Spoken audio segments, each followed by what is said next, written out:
कौन सिंह का बर्थडे का गाना सुनेगा? सुनाओ सुनाओ रे बबुआ। 5 तारीख के बारे में बर्थडे हुआ, चल जाए पूरी खाए। लो सुन।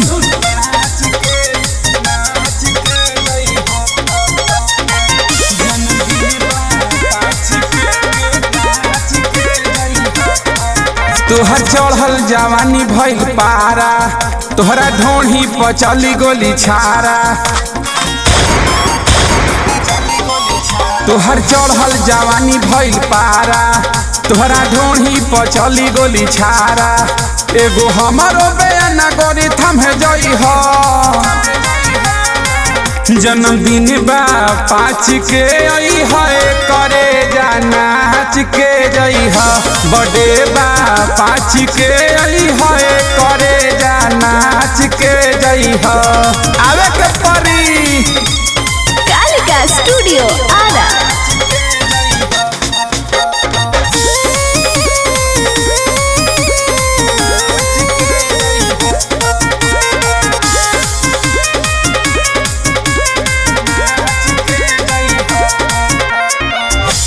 भैया के मनता बर्थडे करी हजन गोरी माना। नैना से बन लहे लहे चलई ह, सबके बनई ह दीवाना। पवन भैया के मनता बर्थडे करी हजन गोरी माना। नैना से बन लहे लहे चलई ह, सबके बनई ह दीवाना। चली हमारे चलना जनी घबराई ह, जन्मदिन बा 5 के आई है, करे जा नाच के जई ह। बर्थडे बा 5 के आई है, करे जा नाच के जई ह।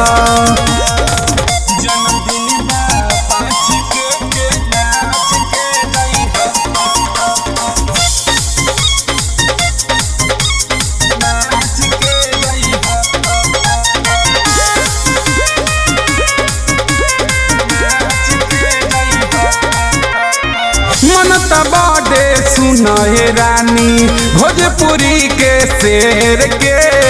नाही अबू तो अर्जुन छलिया रख दी घेर के, कहीं आइलो बेटहर मुश्किल हो जाई।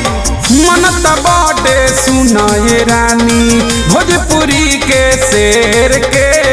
नाही अबू तो बबुआ राजेश रख दी घेर के। कहे देवे राज जन तू भुलाई जाई हो,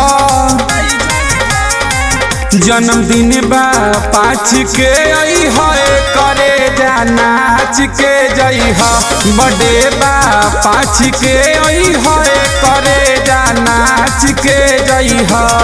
आई हो आ लेके जई हो।